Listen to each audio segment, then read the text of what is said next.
Benjamin Graham once wrote that the investor's greatest enemy is likely to be himself. Think about that for a moment.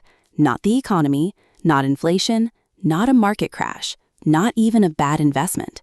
The greatest threat to your financial future might simply be the emotions you bring into every investment decision. And once you understand why, you'll never look at the stock market the same way again.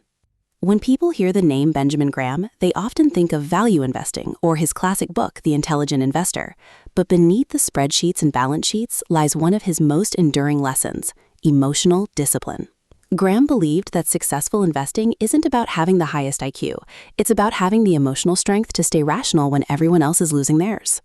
Imagine it's the middle of a market crash. Headlines scream that billions have been wiped out. Friends are selling everything they own. Social media is filled with panic. In moments like these, fear feels logical. Yet Graham argued that this is exactly when disciplined investors separate themselves from the crowd. They don't ignore reality, but they refuse to let fear dictate their decisions. The opposite can be just as dangerous. During a booming market, optimism spreads like wildfire. Everyone seems to have a winning stock tip. Prices climb, confidence grows, and investors begin believing the market can only move in one direction. Greed quietly replaces discipline. Graham warned that buying simply because everyone else is buying often leads to painful lessons when excitement fades and prices return to reality. History offers countless examples. During major market downturns, many investors sold quality companies at the worst possible time, locking in losses out of panic. Those who remained patient and focused on long-term value often recovered and prospered as markets eventually rebounded.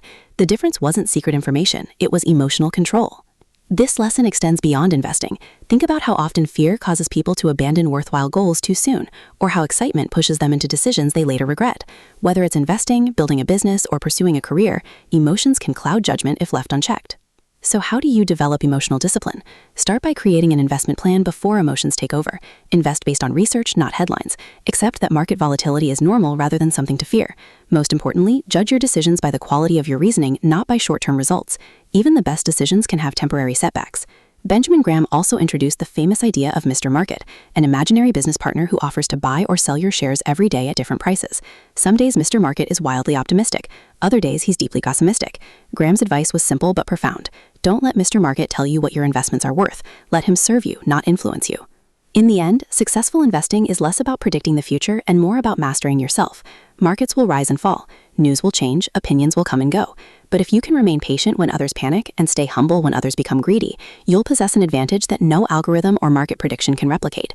Benjamin Graham's greatest lesson isn't just about investing wisely. It's about thinking wisely when emotions tempt you to do the opposite.